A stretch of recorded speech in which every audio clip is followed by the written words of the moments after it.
All right, we wrap with Reusse a few days a week here on Mackey and Judd on the Score North YouTube channel. Last night, so I was on a flight during that Timberwolves game, and I was able to watch some of it just on my League Pass app, and then I just spent like the second half of the flight doom scrolling Timberwolves Twitter. Mm-hmm. So yeah, they got their asses kicked again. Judd gave this to me. I had an activity, so I couldn't watch it in its full flower. It was already over when I got home, but we got our guy Jim Pete, and Jim Pete always gets credit for being this analyst, right? And Jim Pete is a straight shooter by our BSN standards. Last night, Judd has confirmed this. Yeah, I heard it. He said they had too many home games. Oh, Jim, gotta get on the road. Sometimes the pressure of having all those home games, when you're not performing well, the crowd gets on you. And what this team needs is to get out on the road, according to Jim Pete. Jim, no, we've lost Jim. Yeah, we lost another one. Every day we lose a good man on BSN or woman. Too many home games against bad teams. We just, it's just. I mean, Phoenix is certainly not a bad team, but the crowd. Well, Phoenix isn't a bad team, but they're also without two of their best players, including a Hall of Famer last night. Yes, right. Yeah, no Chris Paul. I don't know. The crowd is letting them have it, though. I mean, halftime they booed him off the floor. It was great. Well, you know what? I've always said there's nothing, and the Vikings are an example of this. There's nothing better than unexpected success, right? Yeah. And there's nothing worse than unexpected, abject failure. And that's what we're seeing here. Hey, I don't think, how's this going to get better with Russell as your point guard? How about Russell for Kyrie? We can forgive him a little anti-Semitism, can't we? No. If we can get rid of D-Lo, baby. Pain in the ass. How desperate are we? How can you tolerate a little anti-Semitism to try and turn this thing around? Anti-Semitism from a guy who thinks the world is flat. Bring him in. He's better than D-Lo, right? Where does D-Lo, though, standing on the sideline, waiting to check in, as the Wolves have four guys on the court, and then sprinting onto the floor when someone yells, D-Lo!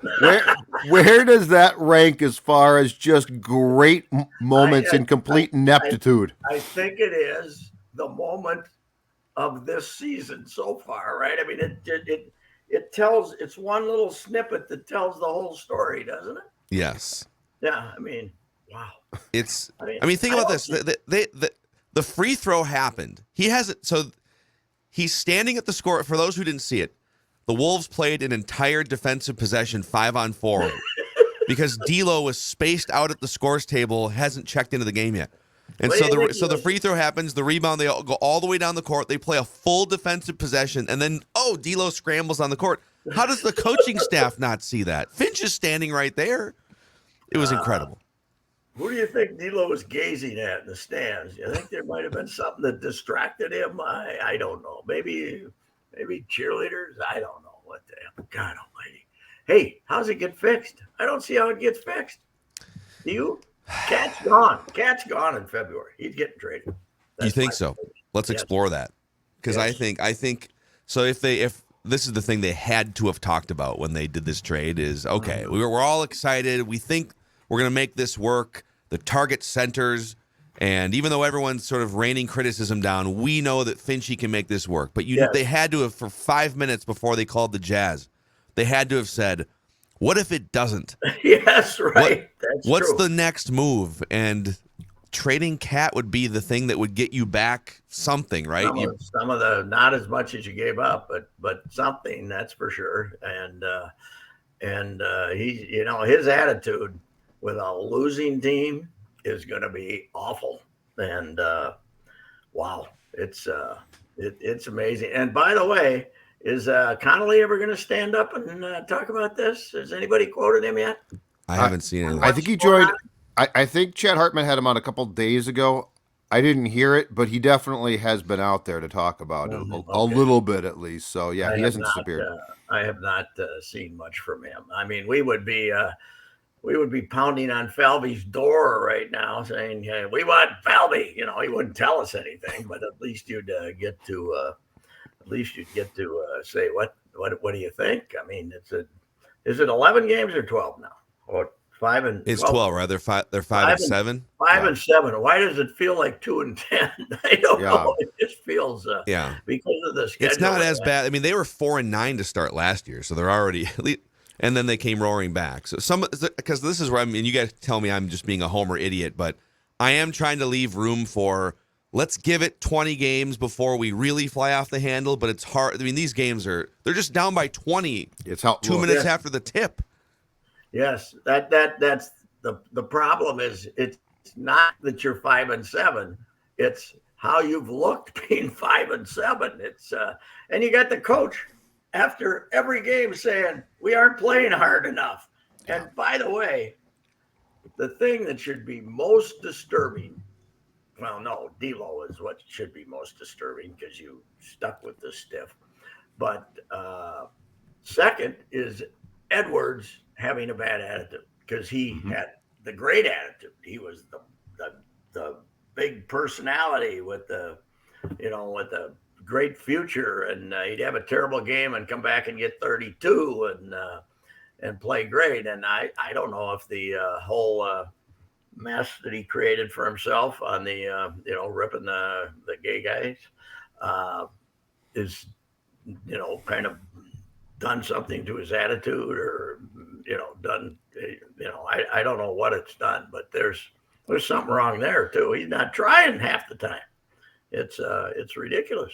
Yeah, he looks completely at a large part of the time checked out. The thing about this too, though, Pat, is the way that this looks to me. You can't just keep doing this. Like you just can't keep having these. Like to Phil's point, it would be nice to get to 25 games and eureka, it gets fixed.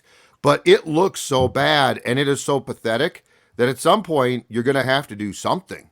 Yes, Finch can't keep getting up there and saying. Because, I mean, he just remains calm and talks about, we got to try. Yeah, try harder, and we're not doing this. He might be acting calm, but he's not calm. Nor should he be. He's dying. But you can't you can't keep repeating these types of games. And they've had at home about 4 of these now. Yeah. Just awful. They got to figure it out. Maybe Gobert never plays when Cat's on the floor. I don't know what it is. Maybe Naz just plays when Cat's on the floor, and you gave up 5 draft choices and all this stuff for a guy who's going to play 24 minutes. I don't know if that's doable. But what's our view of him? He's you always knew he was a defensive player and a rebounder. But having no offensive skills is kind of a revelation, isn't it? Well, I mean, it's not really. He's a guy that puts a ball in at the rim 6 times a game. Yeah. I guess that's true. But one of the key things they kept saying, "Oh, he's really good on the pick and roll." Well, why? Why would you guard him? I mean, all you got to do is have. You don't have to go out and worry about him too much. He's going to roll to the basket, but I mean, if he's not 4 feet away from it, he's not going to score. So I think part of it was like one of the big things that was being sold was, hey, D'Angelo Russell, in addition to being in a contract year with motivation, is he's a good pick and roll point guard. He can do those little pocket passes and stuff. He has been awful on pick and roll statistically this year, and you've got 2 pretty unique pick and roll options. You've got one guy who can just dunk lobs all day if you allow him to, and then you got this other guy that can pop out for a 40% 3-point rate. My biggest worry here let's just start with D'Lo and Cat, because Cat has been a common denominator. Cat puts up great box scores every year, but there's always been something weird about his personality. He's had players like Butler call him soft, and so there's just a lot of evidence of just something that doesn't connect what the numbers look like with the team result. And I'm just going through like D'Lo's career. I'm starting with this. I think D'Lo is like, I don't know, 100-some games below 500 in his career. Mm-hmm. So he's way below. The teams he's played on are well below 500. And Cat is just as bad, if not worse. Are those guys? I mean, those guys have been in the league for a combined like 15 years or whatever it's been. They came in together, right? Same year, same one. They were 1-2 in that draft. Were they 1-2 in that draft? Oh man, it was the 2015 draft. So you might be right about that. I think they were 1 and 2. I think But you're are right. they just? Is it just losing DNA at this point?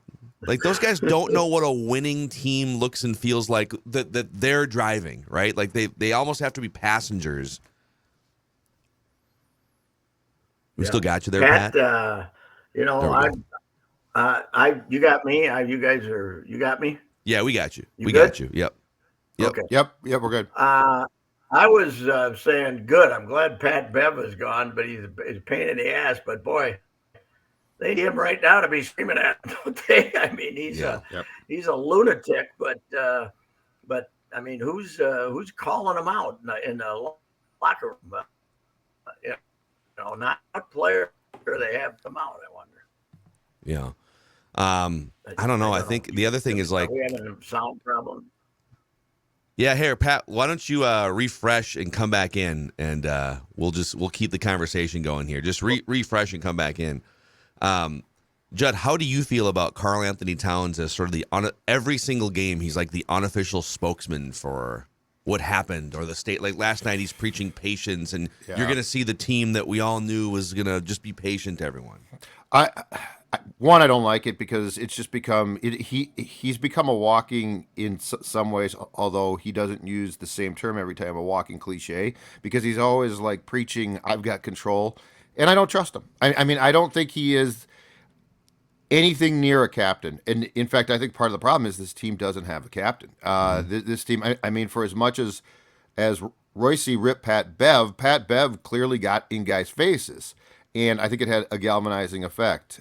So yeah, it drives me absolutely crazy that he is like the official spokesman for a team on which he is clearly not that as respected as he thinks. Yeah, Pat, we're talking about Cat as the spokesperson basically after every game. Yeah. Wow, it is. You know, I keep saying this as a franchise filled with disasters. This is going to be the prize winner. If this turns out to be a 30-52 season or some damn thing like that, pretty soon, I mean, Gobert's missed a couple, 3 games with the COVID, but pretty soon we're going to get the traditional injuries too here, right? You know, the one I guess you'd bring it out of that game is McDaniels has started to join the party at least a little bit. He wasn't playing very early this year. Maybe that'll help. Yeah, we're kind of losing Pat's connection here. This might just be a This is the total first time. total system Timberwolves failure. Failure? We can't even talk about the Timberwolves without the connection going bad, just like them. This All right, franchise, guys, we're gonna get on the court. We're gonna talk some Timberwolves. this 2 minutes franchise in, we're is down so by 20. cursed it's affecting StreamYard. Yes. They're like there's nothing that can work. But yeah, it's in watching these last 2 games, this isn't just like to me a hiccup of, well, they're not playing well, but like it looks like very disinterested players. And you know, Phil, Royce's right. The Ant thing really does concern me. I don't know what's going on there, but it certainly seems like something is going on there. Yeah, it's like it's so hard to know because you're not behind the scenes. Right. You don't really know the dynamic. It feels to me like I don't know. He likes playing with smaller lineups. You can almost see the pep in his step come out a little bit when some of the regulars are on the bench, and it's him with, and it shows up in the stats too. If you look at like the best lineup combinations, Ant is always better when he's on the court with Jordan McLaughlin, and he's better when he's on the court with, I think, Jalen Noel statistically. So he doesn't. And he told you a few games ago, he's like, I prefer to play with smaller lineups, but I'll have to just sort of figure it out with the big lineups. Which he hasn't so far. So, but this is, I mean, if someone would have told you, hey, we'll get Pat back in here too. If somebody would have told you before the season, hey, it's gonna look kind of clunky through the first 12 games, and they're going to be figuring out lineup combinations and things. It's a grand experiment. It's going to take a while. Again, I would have said, yeah, that makes sense. But as Pat said earlier, the eye test looks so bad, and there is no captain, as you would say, Judd, that Karl Anthony Towns as the de facto leader of the team doesn't work. But Anthony Edwards isn't ready to be that. And D'Lo's not good enough or, doesn't have leadership qualities enough. So you're like 2 years too early on Ant being that guy if he does ascend to that level. So when things are bad, it's just like everyone's looking at Taurean Prince to lead a film session, apparently, behind the scenes. That's a problem. You know what? Maybe someday we can be a good, solid, strong franchise like the Utah Jazz. They're like 10-3 now. Last time I looked, they were second in the West and they're sitting on 5 of our draft choices, ladies and gentlemen. Unbelievable. It's how this has happened. Thank God we got the Vikings to celebrate. Meanwhile, who would have guessed that the happy ship out there part?